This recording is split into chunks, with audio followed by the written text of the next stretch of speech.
Hi everyone, welcome back to another episode of College and Career Coffee Chats with Delicia. I'm your host, Delicia Larcon, your resident hype Tia, or your fellowship fairy godmother. However you would like to describe me as, I'm here for you.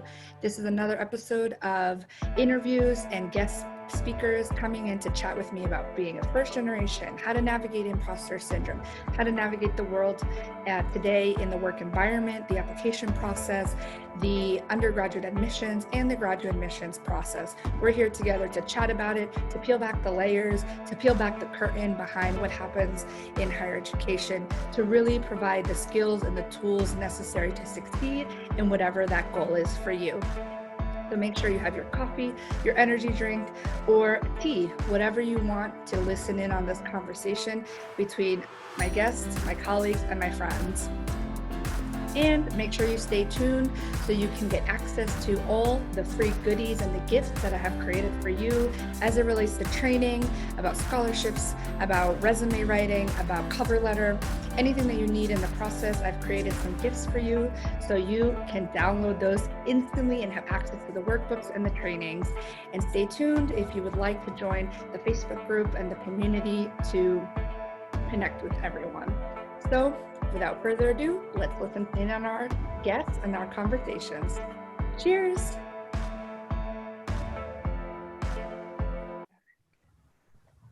Hi, everyone. Welcome back to another chat with the College and Career podcast, Coffee Chats. We have coffee today, and Ari is joining us with a nice beverage, Coca-Cola. We're not sponsored by them, but maybe in the future. Sponsored. Yeah. Let's let them know. So we're going to cheers before we chat. Cheers. Cheers. So if you're listening in, make sure you have your coffee, your tea, your beverage of choice, because if you hear slurping or like we're tapping the table, it's because we're drinking from our beverage of choice. Cheers. Cheers.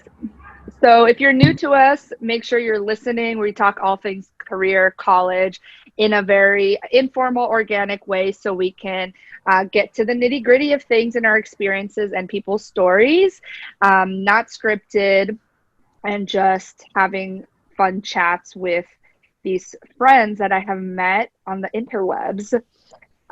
So Ari and I connected through a Facebook group that is dedicated to first gen individuals, since her and I both identify as first gen. And she's going to talk a little bit about her experiences with that.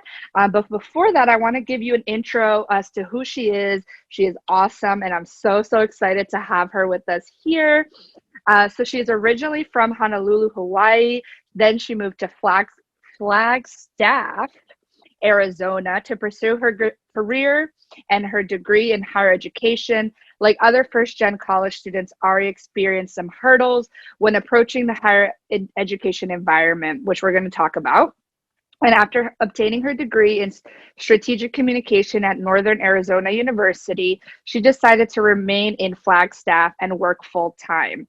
So she currently works as the Communications Analyst for Information Technology Services at Northern Arizona University and is the reigning Miss Arizona Collegiate United States.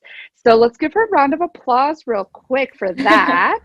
I feel like she should have worn her hat. Thank you. No, this is super informal. Didn't want to, cause any waves, but thank you, Delicia, for having me. And I'm so excited to be on this podcast and sharing my experiences with you folks. And hopefully we can all take away something from this podcast today. And I'm looking forward to getting in the groove with it. Yes, and her passion and her platform is connecting higher education for all. So her passion is helping students believe and achieve in higher education, and she is recently opened up her own scholarship for NAU students. So today she's going to talk about all those things and talk through the lens of her experiences, talk a little bit about Miss Arizona Collegiate if you're interested in the pageant world and how that connects to your personal passions like hers in higher ed. So enough about me and what I want her to take it away and talk about her experiences and her story. Well, thank you. Thank you. Now I'm on the spot.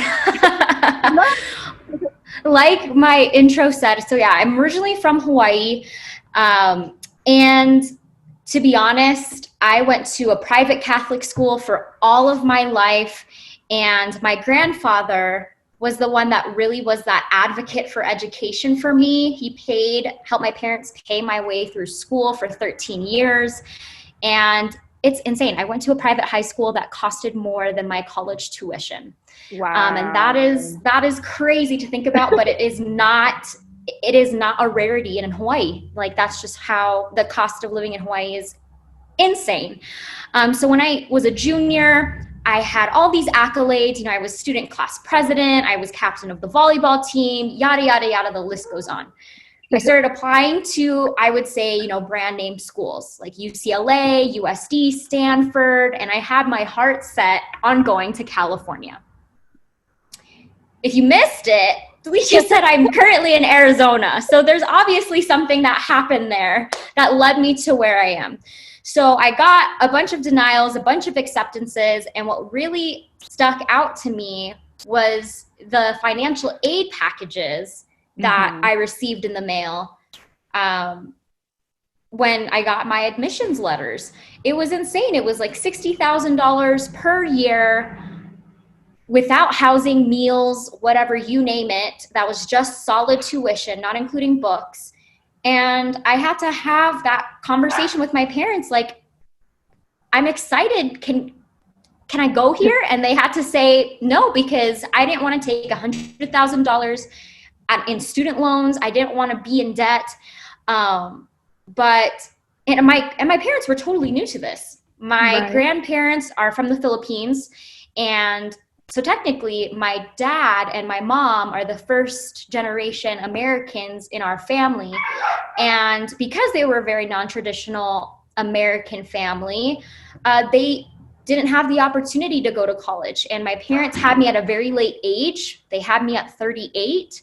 So by the time that I was applying to college, they did not know what Google.com was. They didn't know how to work the internet. They still don't know how to FaceTime me. So technology was a barrier for them. And then when I approached it, being the only child too, I had no one to be like, this is the path that you need to go on.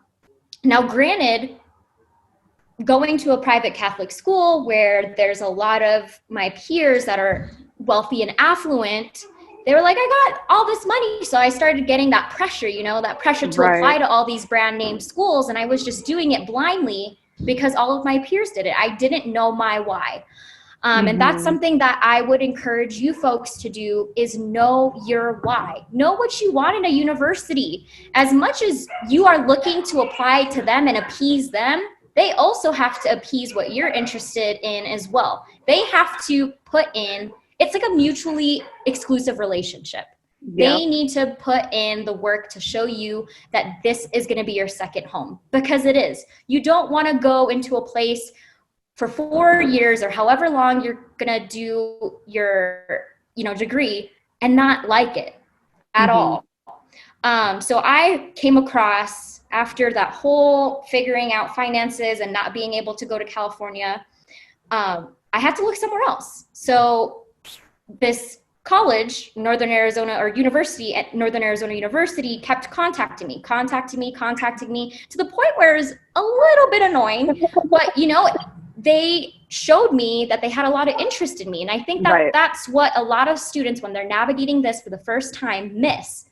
They have to have an attractive factor to you as a student too. And I met one of the admissions officers, and and we're still friends till this day, and she still works in admissions. And she was that little lifeline for me and my family, getting to navigate and picture NAU being my second home, because I never did a college tour for NAU. I never stepped foot in the state of Arizona prior to freshman orientation that summer or that fall that I started. And I was solely relying on this one person to tell me all of the things and how my interests are going to match the interests of the university. And when I got there, I fell in love. Like, that's awesome. Sometimes, and as cheesy as this sounds, everything does happen for a reason. Yeah. I never scoped out this school at all. I never even heard of it, quite frankly. Like, in the middle of a mountain town that snows, when the whole other state of Arizona, you think of cacti. Yeah. And triple digit in the heat. desert. In the desert, exactly. So I thought, okay, I'm going to be hot all the time. So I packed all my shorts. I packed all of my tank tops. Like, I was back home in Hawaii. I was like, great, it's going to be hot. Yeah, maybe not. But another thing too is that I think that a lot of high school students do when they're approaching the higher education environment is that they don't think that the admissions officers want to talk to them. Mm-hmm. I see a lot of students go to like the college fairs and all of that stuff and just grab the materials. Like, okay, and to be honest, I was there too. I was a student.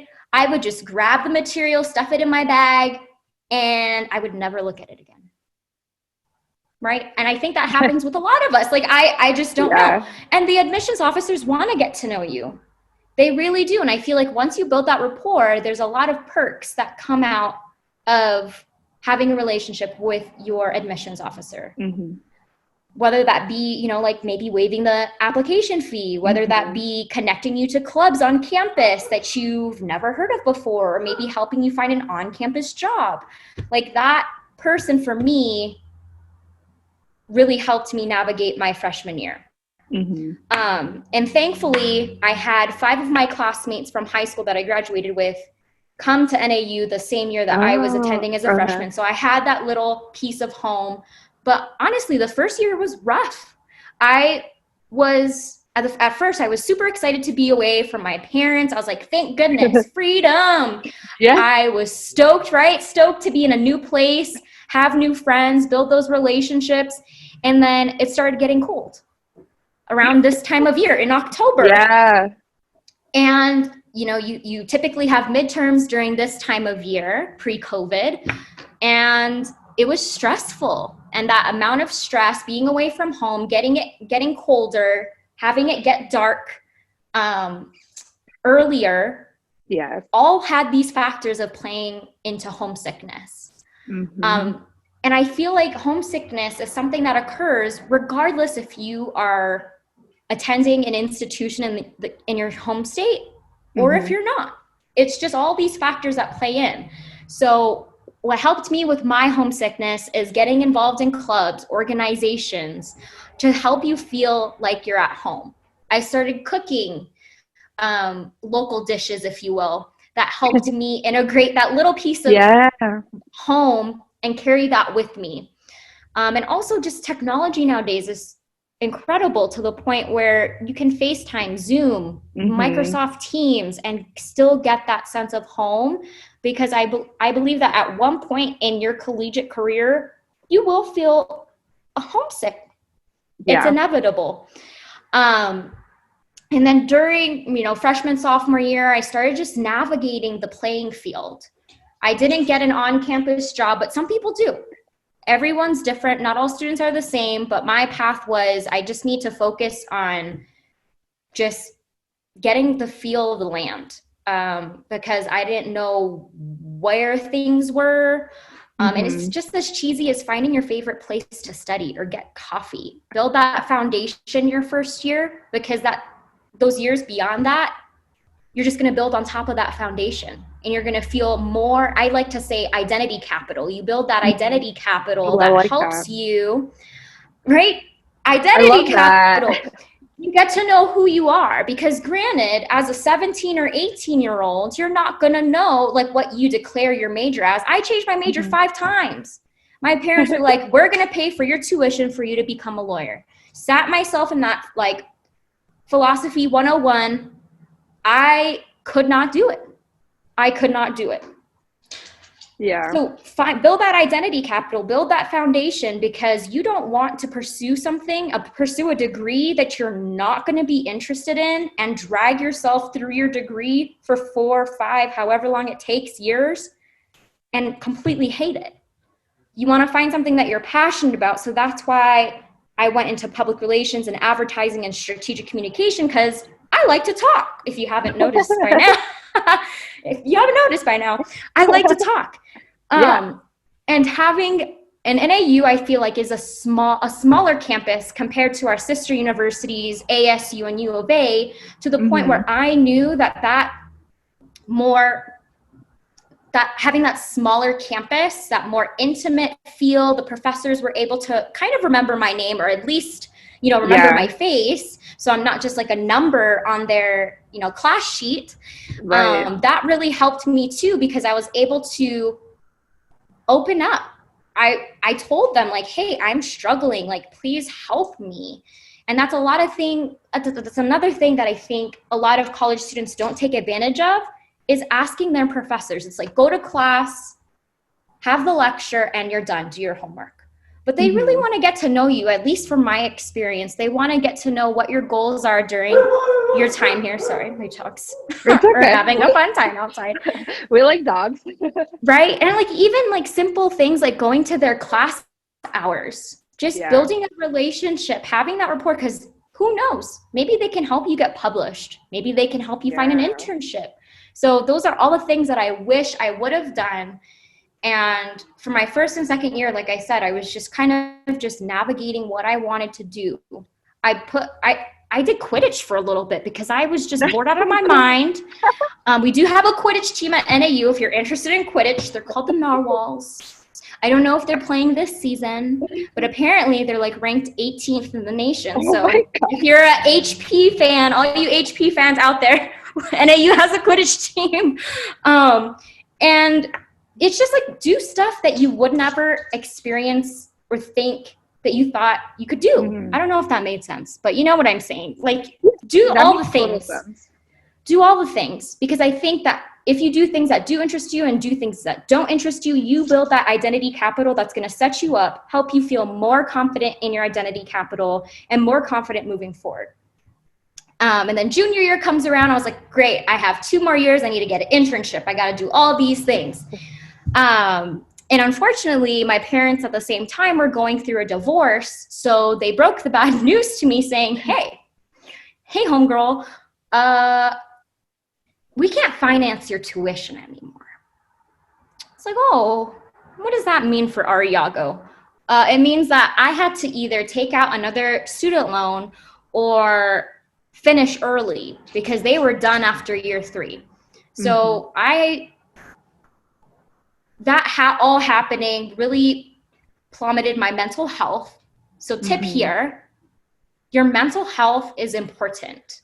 Don't just go to college thinking that you're just going to breeze your way through, have a test here and there, do all the things. No, you need to take time for yourself, whether that be watching Netflix, whether that be getting coffee, or just, I don't know, some R&R, do a facial. It's so important because I feel like it helps you be more balanced throughout your years. It helps you maintain just a level of sanity, because it does get crazy. College is not meant for everyone to be, here's a free pass, get your degree. It's going to be hard, you guys. And you have to find your ways. You have to find your rhythm of when you can start noticing that maybe you're feeling a little more down than usual. How do you pick yourself back up? And I feel like the students that are able to bounce back faster are more motivated.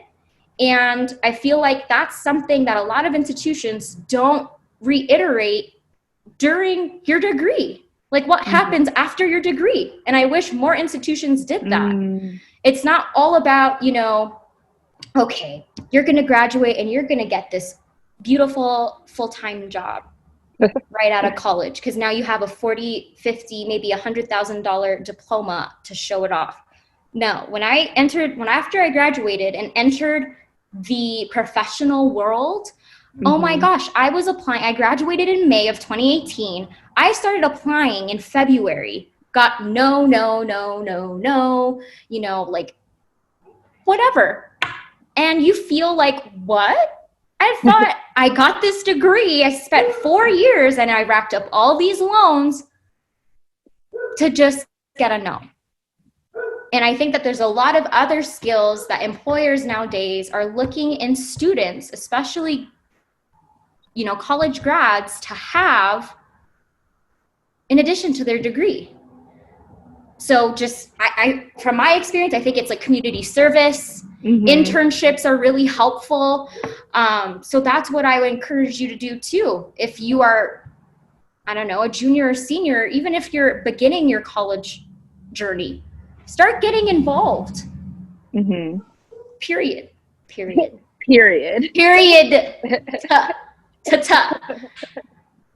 And there's so many people to help you along the way. Believe it or not, you just have to sometimes establish that first connection. I used to be very shy, and it's this weird thing, right? When, and I'll be frank, NAU is pretty much a white dominated campus. And there was this weird mindset that I had, because my close friend said, oh, you have like an accent because you're from Hawaii, I think. And I mean, I didn't notice that I speak, I think, okay English. But I guess my vowels were rounder than your average person, I guess. But what is average anymore? Yeah. And there was this weird thing where I wouldn't answer questions. I wouldn't put myself out there because I thought I had an insecurity, like maybe people are not going to take me seriously. And I don't know if you can see, but I'll remove my chair. But I'm only 4'10" and a half, so I am very petite. And being a student of color on a mainly white predominant campus, I mean, of course you're not going to, of course I felt a little insecure. Right. And I didn't want to talk, and I didn't want to put myself out there at first because it was scary. It was scary adapting to a new place where you are not the majority anymore. You're a minority. And how do you navigate that? And thankfully, like, NAU has done a lot to make sure that first generation students, out of state students, all of those groups that may feel like a minority on campus have those safe spaces to kind of navigate this process together or with a professional or a full-time staff member. But it's like, how do you navigate that? I have no idea. Yeah, it's something that we're not taught in a way to how to navigate these predominantly white spaces or connect with these people. And I just want to rewind back to what you said, like, there is no right English or wrong English, or that's a microaggression, my friends. So if you hear that, or something along the variations of like, oh, you speak very well English, I thought you would have an accent, or it's like everyone has their own accent, like as Delicia, as Ari, as whoever. Right. Everyone has their own individual accent. Like you said, that's your identity capital. So it's like, how do you build those skill sets to appreciate that within yourself and take that as something positive versus something negative that the system wants you to feel like an imposter. 110%.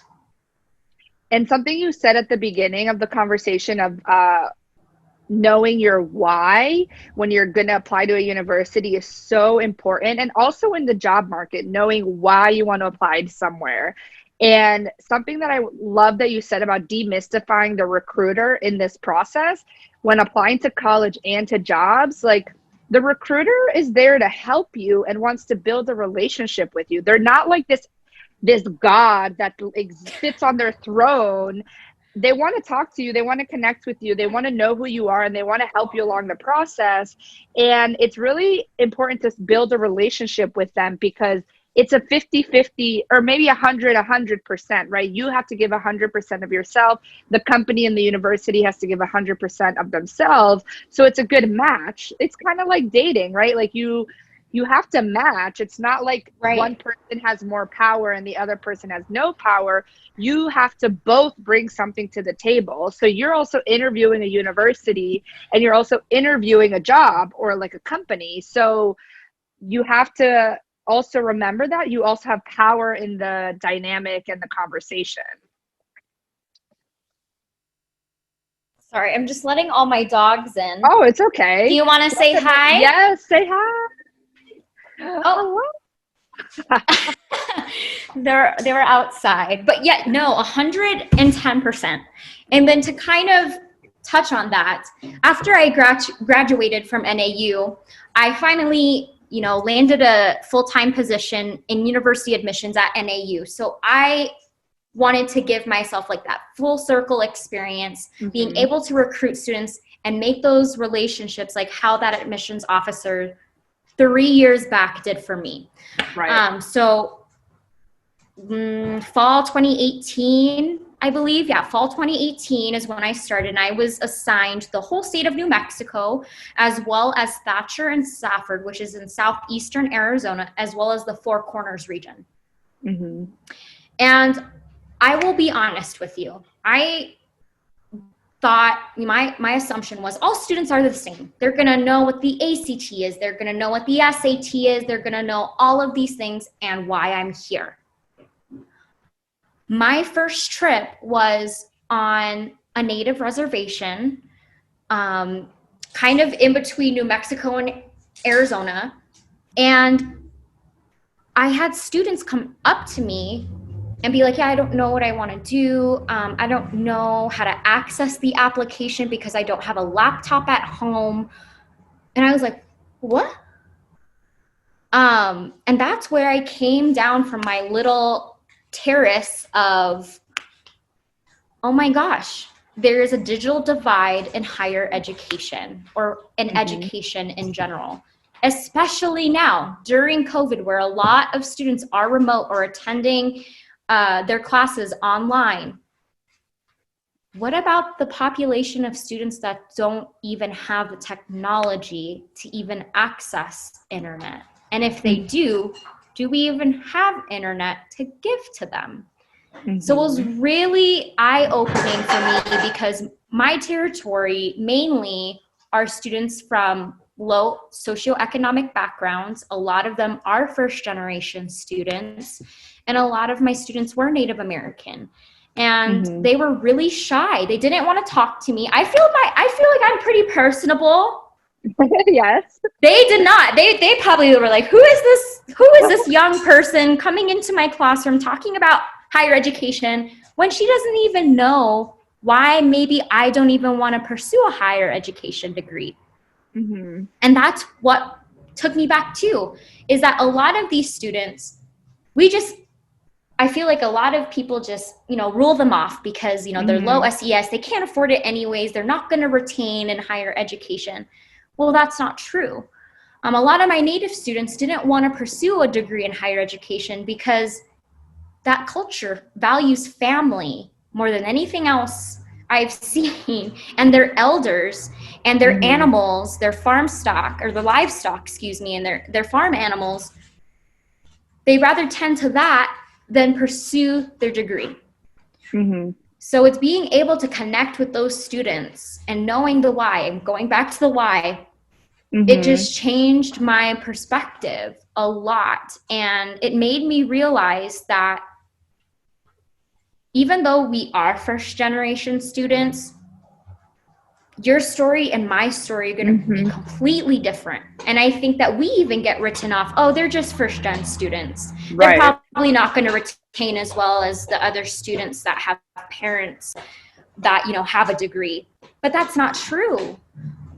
So trying to make a presence of not all students are the same, even though we are put in these small buckets, is super important. And I think as education rolls forward and the environment of education fastly changes because of COVID, we need to make sure that our institutions and our leaders of those institutions know where each single student comes from, because it's not going to be the same.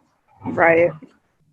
And have that flexibility. I think the biggest thing that this pandemic is teaching institutions that need to change their molds of how they do things is flexibility, patience, and lessening of expectations that they might have that are just not feasible, right? So if a student doesn't have a laptop or access to a library that has computers or Wi-Fi to even access the application to apply to college, like those are rudimentary basic rights and skills that they need to have before they can say, yes, I want to apply to a 4-year or 2-year degree.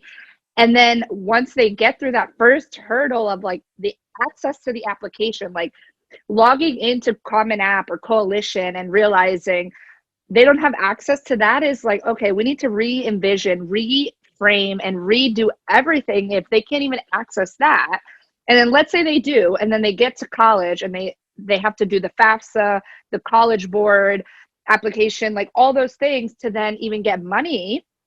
And then they get to school. Yes, they made it. Oh my gosh. Now we have to get them through the 4 years, the 2 years, or whatever they decide to do. And then once they graduate, it's like, okay, they don't stop being first gen, or they don't stop being native, or they don't stop being underrepresented in the workforce. First gen doesn't leave you at the graduation stage. Like, you have to continue that throughout your life, the lifetime, or throughout your lifetime. So, but honestly, though, like 110%, even when it came to the interviewing process for my full-time position, I wasn't ready.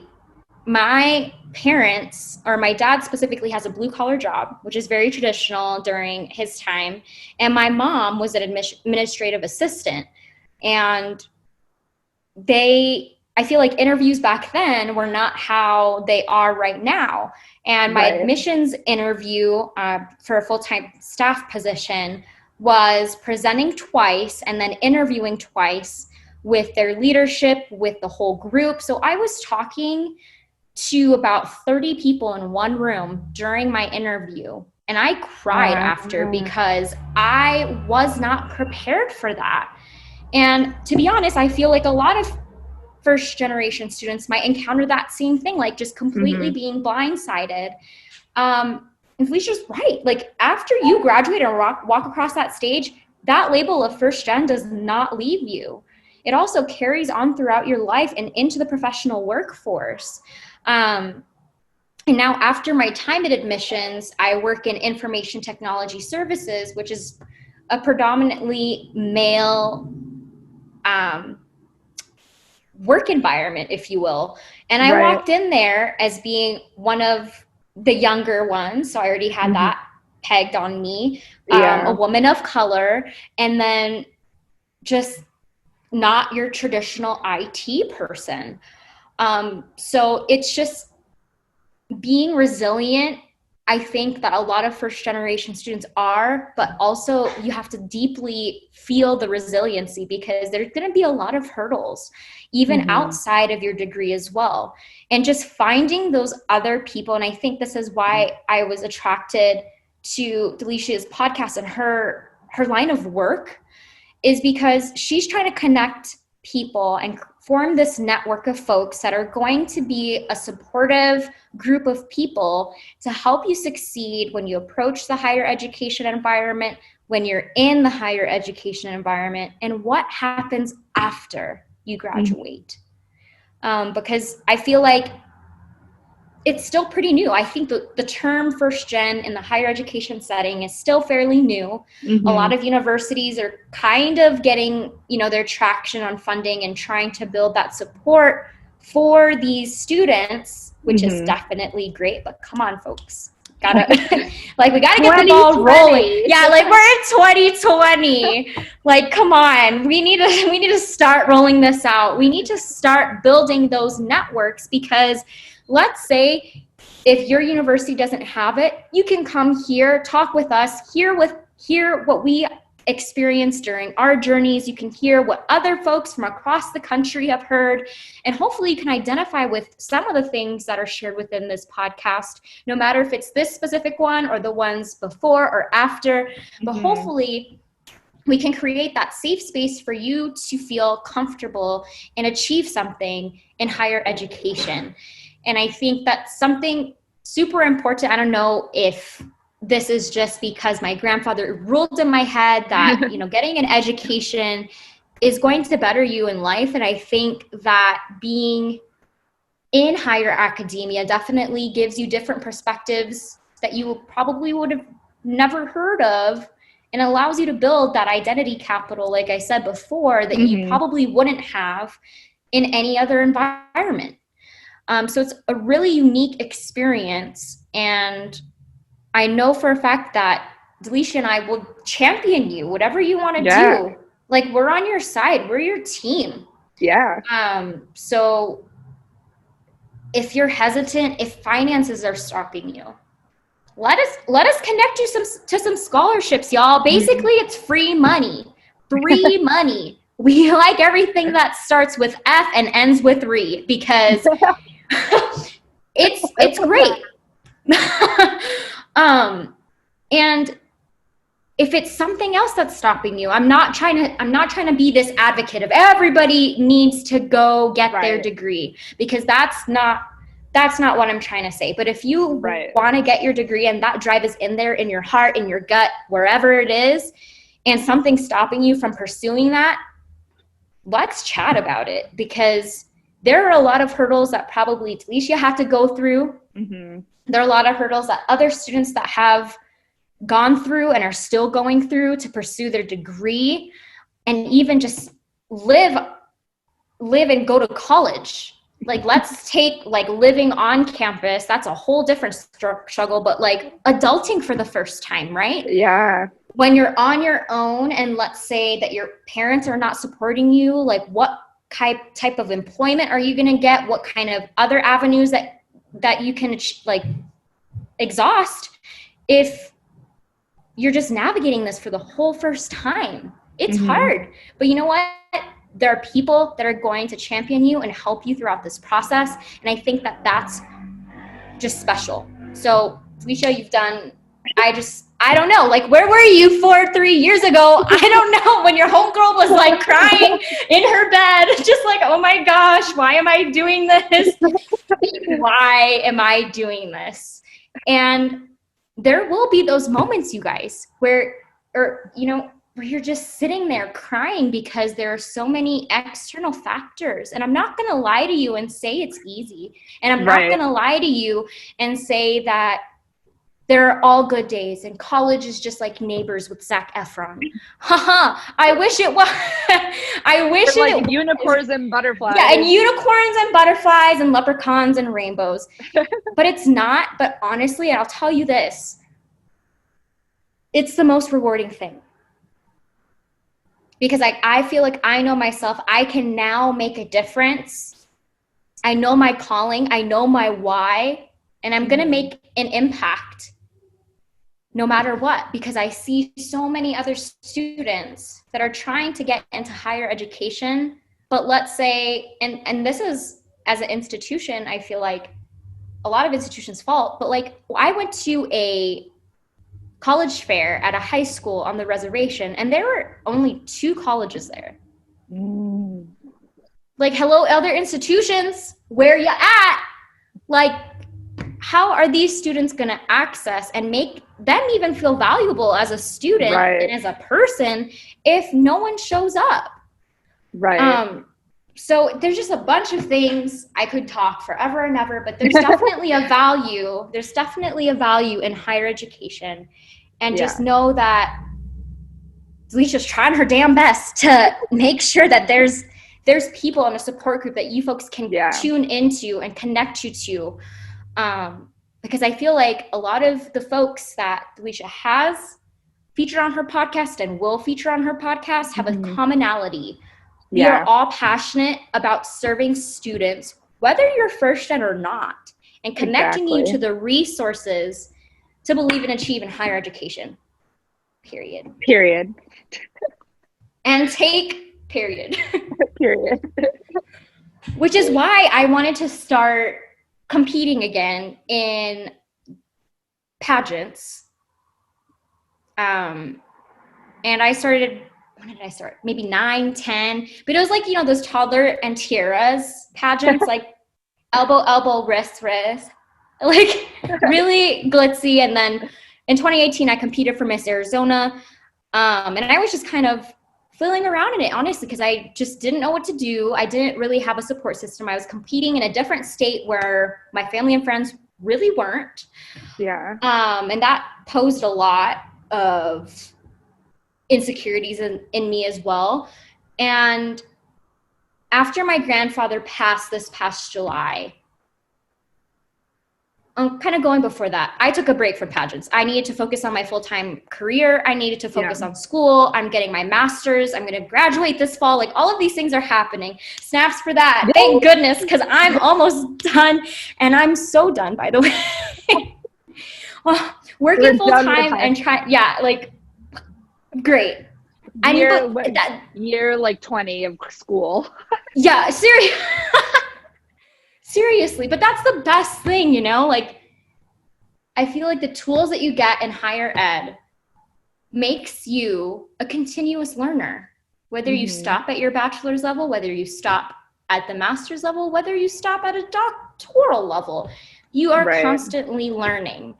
And that's just the amazing part. But after my grandfather died back in July, and I wasn't able to fly home to Hawaii because of COVID, and they have very strict regulations and laws out right now. Yeah. Something just spoke to me. Like, maybe you should run again, see what it's like. And this specific pageant, the National United States Scholarship Pageant, heavily focuses on scholarship, your platform, what you want to advocate for during your year as a title holder, community service, all of these things that are pretty wholesome in my mind. Like, why don't you promote education, Ari? Like, just something spoke to me. So I think was it 2 weeks ago, I signed my contract with the NAU Foundation, which is basically a scholarship hub for NAU students to access scholarship opportunities. It's really simple. I think it's like one application and then that's it. So it's kind of like the Common App, but for scholarships, but for NAU students. I don't know, to make it the most simplistic way possible. Yeah. So it's $10,000 over a span of 6 years. And I'm probably going to have the preference of the student being first gen. Because I know as a first generation student myself, when I filled out that FAFSA, my parents together made too much and exceeded the threshold for me to be eligible for grants, et cetera, et cetera. But that didn't mean that I needed the financial aid. So I had to find other avenues to help supplement my tuition, my housing, my books, my groceries after I moved off campus, all of these things.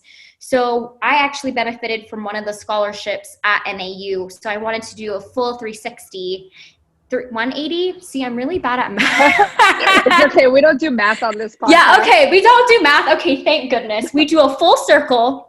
Maybe it is a 360. Whatever that is. All my math students out there, where are you at? Please help me out. Let us know in the comments. Yeah, let us know in the comments because I'm really having a brain fart right now. But I wanted to give that back. So if there are any NAU students listening, definitely apply to it. First generation students will be preferred. But that's just another way that I'm just trying to help other students because I know it's tough and you can work all the hours a week that you want to, but then you also have to think about the other outside factors like my mental health. You do not want to drive yourself into the ground every week just trying to make ends meet. So I'm just trying to maybe alleviate a little section of it. But yeah, I'm super excited. I'm going to probably do like a virtual 5K run to fundraise for the scholarship. All of these good things. I've been collecting blankets and books to donate to Louie's Cupboard, which is our first generation kind of like grab and go. I love that. For students that are maybe food insecure. They even come with little mittens sometimes during the winter. So you can volunteer or donate. So that's awesome. Just all of the things, because I know that there's probably other students out there that have it the same or even worse, or maybe even better than me, but still, regardless, welcome to the college life. Welcome to college. So if this scholarship is going to be predominantly focused on first gen, how would you define first gen for yourself and for anyone who's listening? Right. And I feel like the lines are it can be pretty convoluted, but the traditional definition in my mind is having an immediate family member, so either your guardian or your biological parents, not obtain a degree higher than an associate's degree. I think that's very textbook definition. But honestly, like one of my roommates, both parents went to college, have their degree, but it's been a minute since they navigated the higher education world. So they don't really know anymore what that's like. So, I mean, it could be an array of things. Right. Really. Or even if your parents went to college abroad in another country and then they immigrated here, they don't really know the U.S. higher ed system.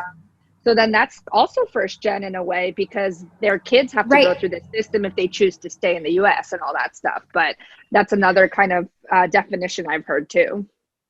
Interesting. And I mean, even that's very similar to one of my students whose parents are born in Mexico, and then she is now an American citizen. They got their degree in Mexico, but there's no translation no translation. In the American Society for first generation students that translate internationally. But that's okay. That's another that's a whole other thing. Box. But no, I mean, it could be part 2, segment 5, episode season 10. But yeah, it could be a lot of things. And it could be to the point where maybe you don't even have those guardians or parents. What if it's your siblings? Yeah. It could be so many different people of different things on the table. A lot of different things. And I think that's another thing that institutions need to work on, because they go off the textbook definition of first gen and they don't include the other circumstances that students may encounter. Like, what if it's their grandparents, but their parents have a degree, but maybe they're out of the picture? Or maybe if it's a single family household, let's say dad has a degree, but dad is no longer in the picture, but mom doesn't have a degree. Right. How do you classify that? So it's very convoluted. And like I said, I think institutions need to do a better job at realizing not all students are the same, even though you have that label on you. Absolutely. Because one of my friends from Hawaii is white passing. And, we have the same struggle of adapting to the collegiate experience with being in a predominantly white area. But since he's white passing, he kind of meshes in more. But we're still from Hawaii. We are technically an out-of-state student from Hawaii, but our paths are so different. Right. He has more of an assimilation to the predominant culture. So if you could tell your younger self something, or a piece of advice or tip, what would you tell her?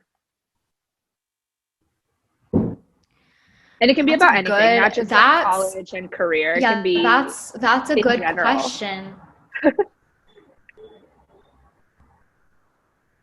It would just be like Nike has copyrighted. Just do it. Just do it. Do it if you know that you're not going to like it. Do it if you're scared. Do it if you feel the most confident in yourself. Just do it, because you never know what your response is, what you're going to gain from that experience. Because even though, like, I'm going to go back to this higher education, there were times where I was like, Mom, you better come pick me up. I don't want to be here anymore. I'm like struggling in school. And from the high school setting, where I was like a straight A student. Right. And I'm not trying to boast, but there are a lot of students out there like thinking, okay, I was a straight A student. I took AP classes, and now I'm going to just kick butt in college. And granted, you probably are. But once you have that first like bio 181 or chemistry something, or math something that is going to be a little more challenging for you in a different setting, maybe in a possibly different environment with a larger class, all of these weird outside factors play into like, oh, I'm just a tiny little fish in this big, big pond. But just do it. Just go ahead and do it. If you need help, ask. If you want to do something, like I have never been in snow before prior to moving up here. So the first day it snowed, I woke up all my suite mates. I woke up all my roommates, and granted, they were pissed and it was 2 a.m. and we had class the next day. But I just went ahead in my shorts, in my sleeping pajamas, and went in the snow. Just do all the things, because all the things equals no regret, equals identity capital, equals a happier, more confident, successful you. I love that. On period. Are you just going to make a GIF out of me now? Am I going to go viral? Yes, on period. A period. We're trying to appease the Gen Z. Right? Okay, perfect. I love this. So if you're listening, make sure you ask for help. Just do it. No regrets equals your identity capital on period. That's it. That's the mic drop. Mic drop on period. Yes. So are there any last thoughts that you think students need to hear, like right now in the world that we're living in right now? And what are your thoughts with the future of higher ed? I think due to this pandemic, of course, the education setting, regardless if you're in elementary, middle, high school, collegiate, is going to change because of this pandemic. And I think the way that education, I feel like, is just a little behind the 8 ball sometimes. Mm-hmm. And I don't want this pandemic to devalue who you are as a student, because maybe it isn't appealing to you as much and that connection is not there. But know that there are people like Delisha and myself that are going to help you navigate this new world. It's already stressful as it is, mm-hmm. right? It's already stressful as it is. And there's a lot of pressure and a lot of uncertainty. And that, for me personally, causes anxiety. Yeah. I don't know about anybody else out there, but I think all of us. Like, hello, therapist, please help me. There's a global pandemic and I'm anxious. 911, what's your emergency? Yeah, it's this pandemic.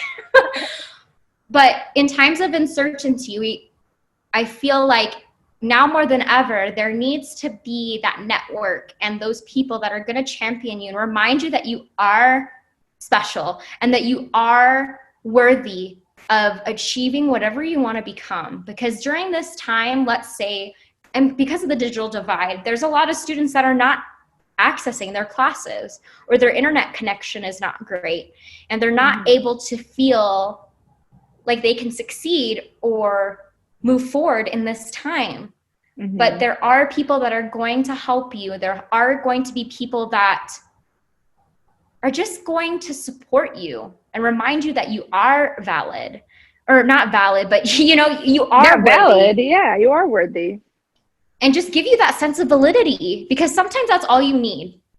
Yeah. And if you don't get that at home, you can get it here. If you don't get it at school, you can get it here, because there's going to be a lot of people that come onto this podcast to reiterate that first-gen students can do it, regardless of what kind of situation you've encountered, what kind of situations that you are going to encounter, that you are powerful, you are awesome, and you can be just as successful as everybody else, no matter where you started.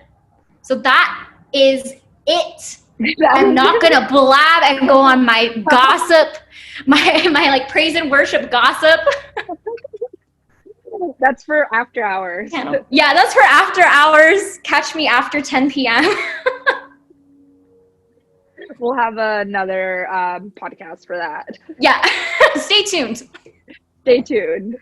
Yes, so if you're still with us, Ari has dropped so many gems in this episode and this conversation. The crux of this is to really be confident and feel that you're supported. If it's not at home, if it's not at your institution, wherever you are, if you're listening, know that we got you. We're here to support you. If you have questions, please let us know.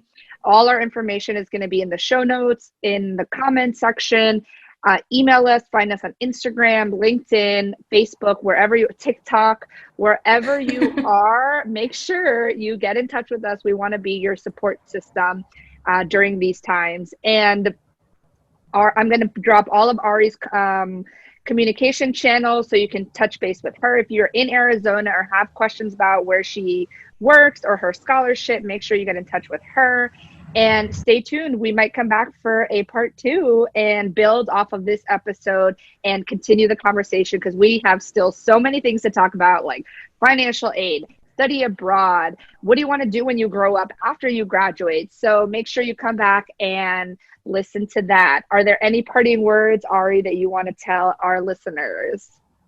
Thank you, folks, for listening to me for about an hour. I hope that it was a helpful and learning experience, and hopefully you can take something away from Delisha and I's chat here.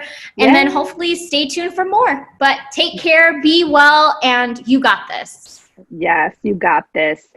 See you guys in the next one. Wow, my friends, we made it to the end of another amazing episode. If you enjoyed this episode and learned something, please make sure that you rate, review, subscribe, and let us know your biggest takeaway from today's episode and commentary on your biggest learning. If you would like more information about the person that I interviewed and the guest, make sure you check out the show notes, where all the information will be there on how to reach them, learn more about their work. And if you would like to work with me, please check out the website www.deliciaalarcon.com/services, and that's where you will learn how we can work together. You can add me on Instagram, Delicia D. Alarcon, where we can chat and connect that way as well. So I hope you enjoyed this episode, and cheers to the next one. Again, I'm Delicia, your host for College and Career Coffee Chats, or your resident idea